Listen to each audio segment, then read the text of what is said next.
Zelensky को Israel से tank मिल सकता है। यूक्रेन को हुए भारी नुकसान के बीच इजराइल के रक्षा मंत्रालय ने साफ कहा है कि वो अपना मरकावा टैंक निर्यात करना चाहता है और इसके लिए यूरोप के एक देश को चुना गया है। इसके साथ ही कयास ये लगाए जा रहे हैं कि इजराइल अपना टैंक मरकावा यूक्रेन को दे सकता है। हालांकि अभी यूक्रेन को लेकर कोई पुष्टि नहीं की गई है, लेकिन पुतिन ने नाटो को बहुत साफ साफ शब्दों में वार्निंग दे दी है कि अब और हथियारों की सप्लाई बर्दाश्त नहीं की जाएगी। पुतिन ने यह कहा है कि लेपर्ड के बाद F-16 फाइटर जेट भी मारा गया है। सवाल यह है कि पुतिन के ऐसे तेवर के सामने ज़ेलेंस्की अब क्या करेंगे।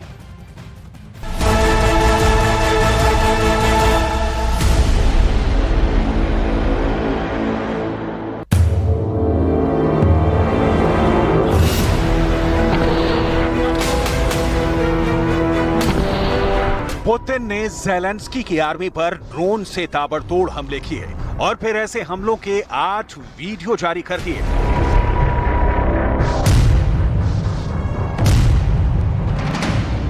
पहला वीडियो, ड्रोन एक एंटी माइन व्हीकल की तरफ बढ़ता है। इसे MRAP कहते हैं। ये तबाह हो जाता है। दूसरा वीडियो, ड्रोन एक और टारगेट की तरफ बढ़ता है। ये यूक्रेन की बख्तरबंद गाड़ी है। यहां भी धमाका होता है। तीसरे वीडियो में निशाना बनता है यूक्रेन का ट्रक। इसमें गोला बारूद लदा है। ये भी आसान टारगेट बनता है।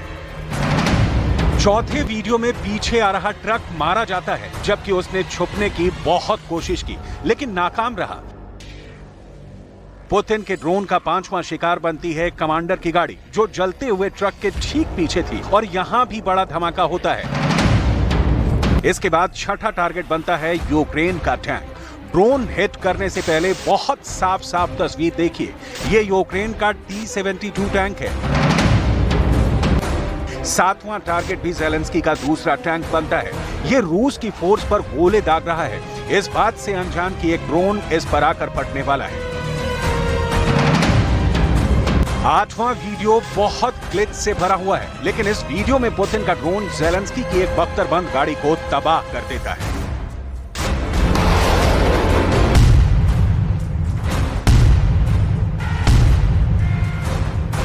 काउंटर अटैक में ज़ेलेंस्की को बहुत बड़े बड़े झटके लग रहे हैं। ये वीडियो सबूत हैं और इसे लेकर दावा तो अब खुद पुतिन ने किया है कि ज़ेलेंस्की की फौज बहुत बुरी मौत मारी जा रही है। पुतिन ने जब ये बात बताई तो उनके तेवर देखने वाले थे।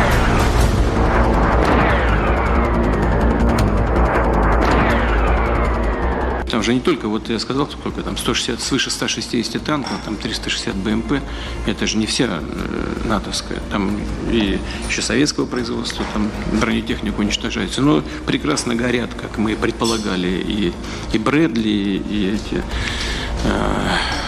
Леопарды, да. पुतिन लेपर्ड टैंक का नाम ले रहे हैं, पुतिन ब्रैडले फाइटिंग व्हीकल का नाम ले रहे हैं। ये दोनों बहुत ही खतरनाक हथियार ज़ेलेंस्की को नाटो से मिले हैं। ज़ेलेंस्की ने अपने काउंटर अटैक में बहुत बड़ा नुकसान देखा है।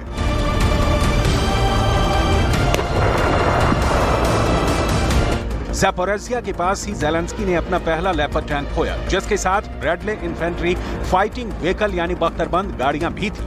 ये तस्वीर पूरी दुनिया के अखबारों और वेबसाइट पर छपी और इस तस्वीर ने 2 देशों को बहुत शर्मिंदा कर दिया। पहला है जर्मनी, जिसके चांसलर ओलाफ शॉल्ज ने तस्वीर देखी तो उनको एहसास हो गया कि यूक्रेन को लेपर्ड टैंक देकर बहुत बड़ी गलती कर दी। दूसरा है अमेरिका।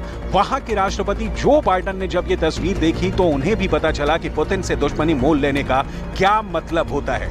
ये दोनों लीडर अब ज़ेलेंस्की के हाथों में अपने हथियार देकर पछता रहे होंगे। लेपर्ड और ब्रैडले, इन दोनों को रूस के ड्रोन ने कैसे खत्म किया, एक बार फिर देखिए। ज़ेलेंस्की का ये टैंक एक लेपर्ड टैंक बताया जा रहा है। ये रूस की फोर्स पर गोले दाग रहा था, तभी पुतिन के ड्रोन ने इसको लाश में तब्दील कर दिया।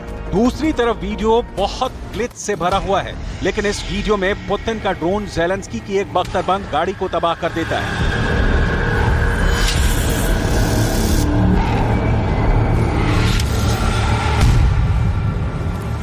अब तक यूक्रेन के युद्ध के दौरान पूरी दुनिया की नजर पुतिन पर रही है। पुतिन बहुत कम बोलते हैं और जब बोलते हैं तो उस बात के कोई मायने होते हैं। वो ज़ेलेंस्की की तरह आए दिन सेल्फी वाला वीडियो नहीं बनाते। बड़ी बड़ी ऐसी बातें नहीं करते जिसकी पुष्टि करने वाला कोई ना हो या फिर जिसका कोई सबूत ना हो, इसलिए पुतिन की बातों को बहुत गंभीरता से लिया जाता है।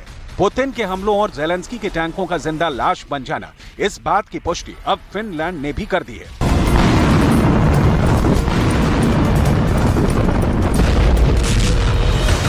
फिनलैंड की तरफ से 6 जर्मन लेपर्ड टैंक यूक्रेन को सौंपे गए थे।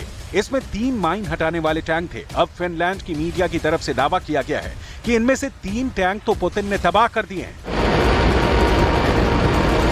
ऐसी रिपोर्ट्स के बीच रूस का दावा बहुत साफ है, वो ये कि ज़ेलेंस्की ने जिस काउंटर अटैक को लेकर बड़ी बड़ी बातें की थी, जिसका जिक्र करके पुतिन को कमजोर दिखाने की कोशिश की, उस काउंटर अटैक को पुतिन ने फेल कर दिया है। पुतिन के हमले इतने तेज हुए हैं कि कई मोर्चों पर यूक्रेन की फौज को बहुत बड़ा नुकसान उठाना पड़ा है।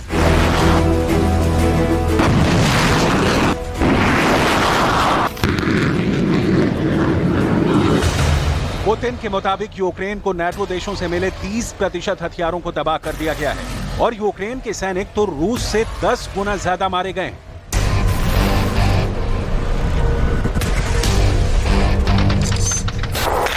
То есть, вот, я не знаю, было это где-то или нет.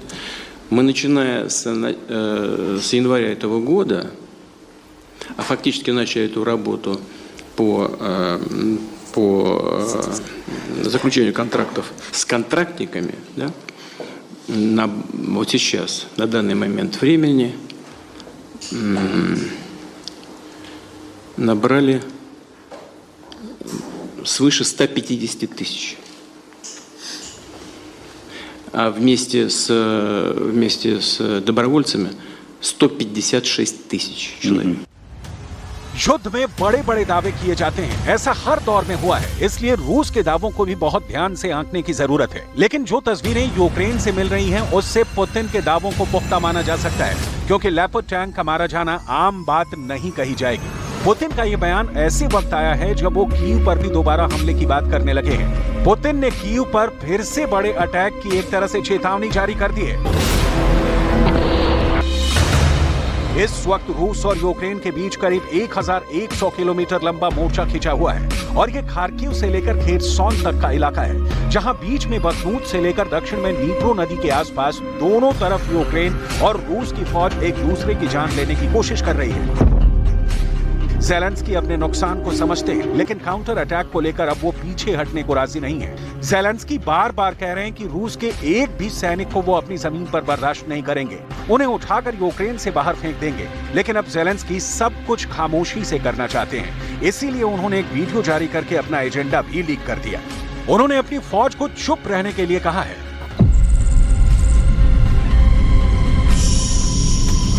ऐसा तोप के गोले दागने वालों को कहा गया है कि नहीं करनी है।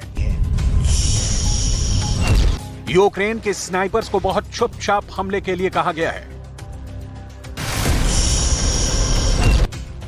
बख्तरबंद फोर्स को मैसेज है, साइलेंट अटैक का वक्त आ गया है। छुप कर हमला करने वाले स्नाइपर कमांडो भी सरप्राइज देने को तैयार हैं। चाहे रूस और यूक्रेन के मोर्चों पर निगरानी करने वाले सैनिक हों या फिर रूस की बख्तरबंद गाड़ियों पर हमले करने वाले कमांडो,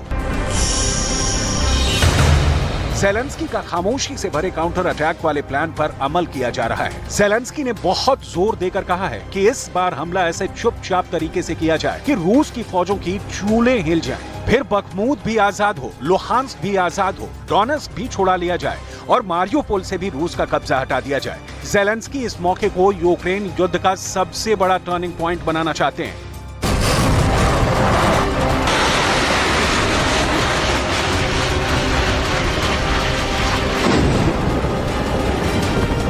लेकिन ऐसे कैसे होगा?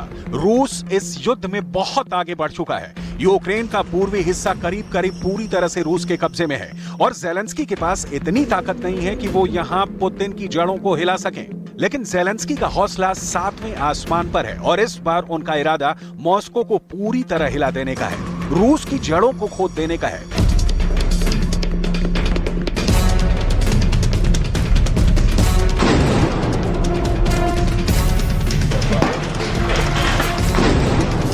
पुतिन के खौफ को मिट्टी में मिलाने का इरादा तो ज़ेलेंस्की 24 घंटे रटते रहते हैं।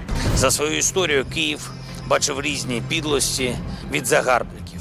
Пережив їх усіх. Переживе і рашистів. Жодного із них тут не буде.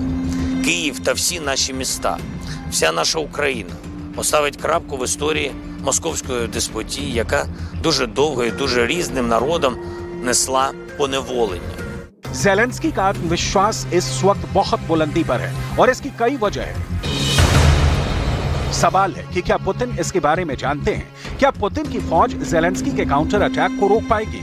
क्या ज़ेलेंस्की खेरसॉन वाली कामयाबी दोहरा पाएंगे? और अगर ऐसा हुआ तो क्या पुतिन बख्मूत के साथ मारियोपोल और मेलिटोपोल जैसे जीते हुए शहरों को खो देंगे?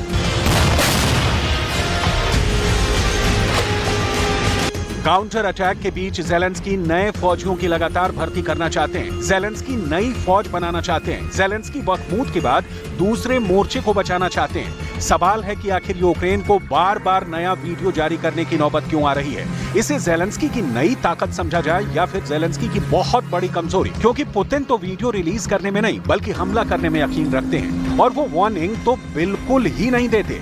काउंटर अटैक के शुरुआती नतीजे इसकी बहुत बड़ी मिसाल कहे जा सकते हैं।